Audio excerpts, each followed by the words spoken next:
Hello, I'm John Matthews, and we're here today at the Prebendal in Thame, and I'm talking to Cressida Pryor, who is currently the head of the FOI, Fellowship of Isis. Welcome, Cressida. Well, thank you, John, for arranging this. It's fantastic. Beautiful place. It is indeed, yes. Yeah.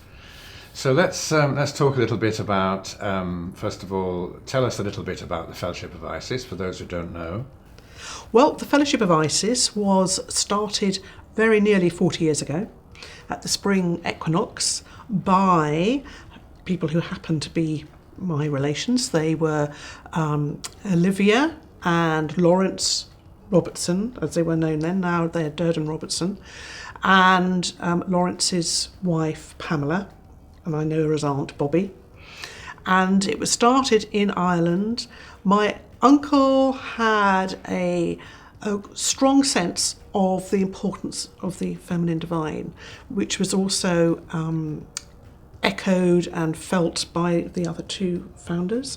And they started the Fellowship of Isis as a way of drawing people together who want and need to honour the goddess, the feminine divine, and to balance out the patriarchal dominance in many, well, certainly the Abrahamic faiths, Christianity, Judaism and Islam, but also in many of the other world faiths as well. So it was really about honouring, and it still is about the practice and honouring of the feminine in spirit, in the divine.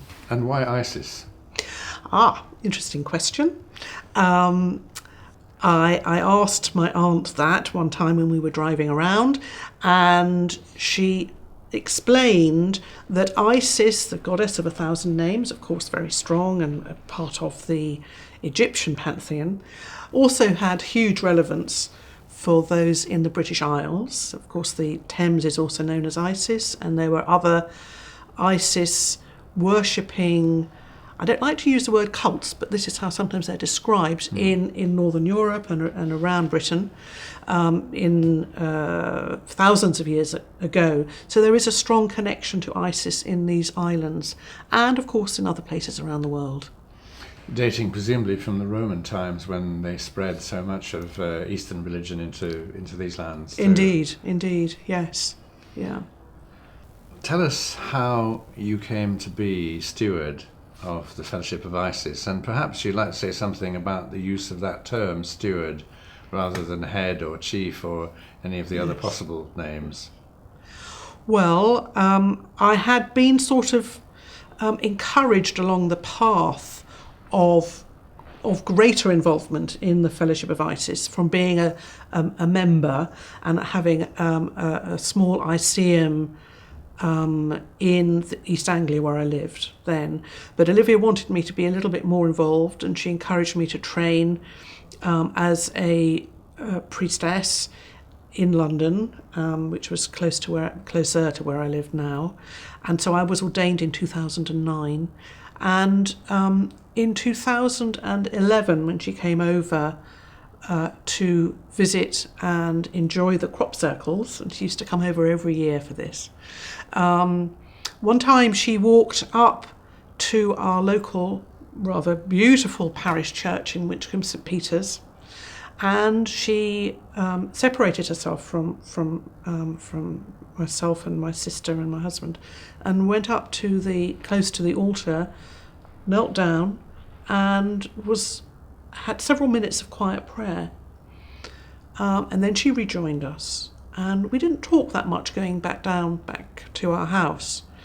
And a little while later she turned to me and said, "Cressida, would you be prepared to take the Fellowship of Isis over?"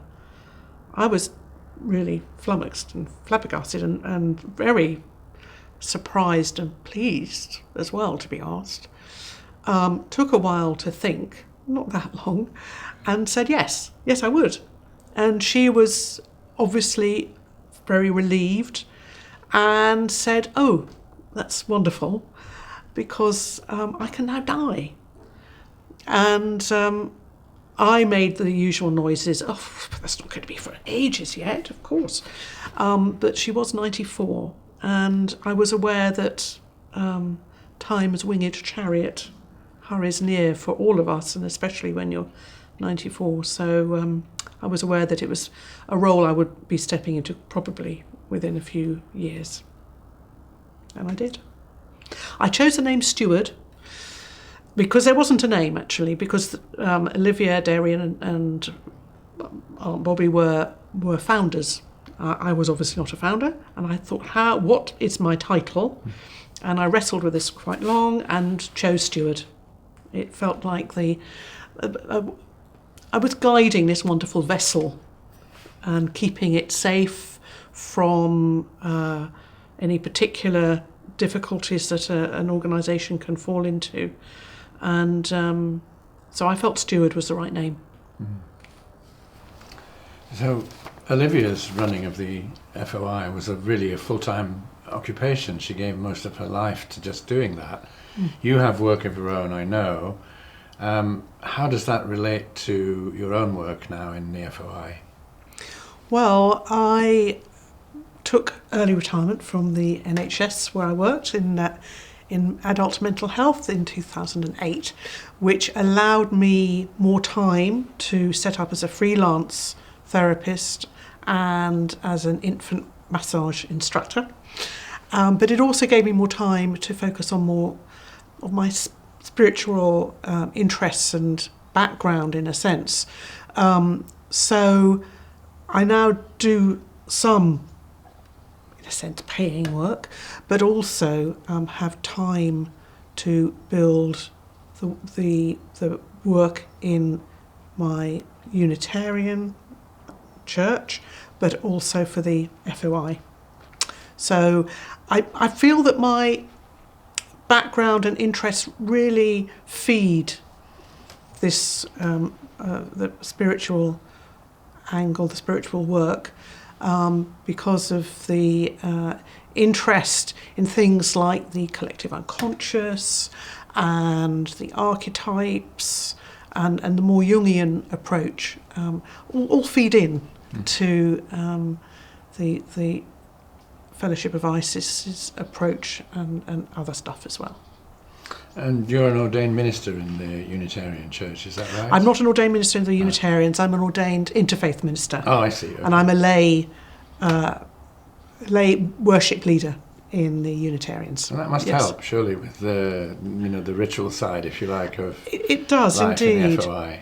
Yes, I didn't actually mention that part of my work in the NHS was, and I actually still am registered as a drama therapist, and in a sense, drama therapy is about, you could say, crowd management. You're working with a group of people and having an overview and picking up the vibes, the sense of what's happening, and working with people to get the best out of a situation for everybody.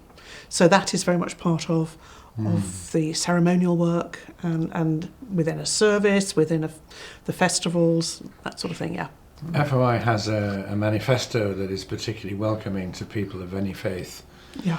How do you feel about that? And do you feel your own spiritual background is connected to all of that? Very much so. I think when the manifesto was first written, it's had various little amendments along the way, but when it was first written, they were very wise to make it that really the fellowship is something that people of any faith or no faith can engage with and get support and inspiration from.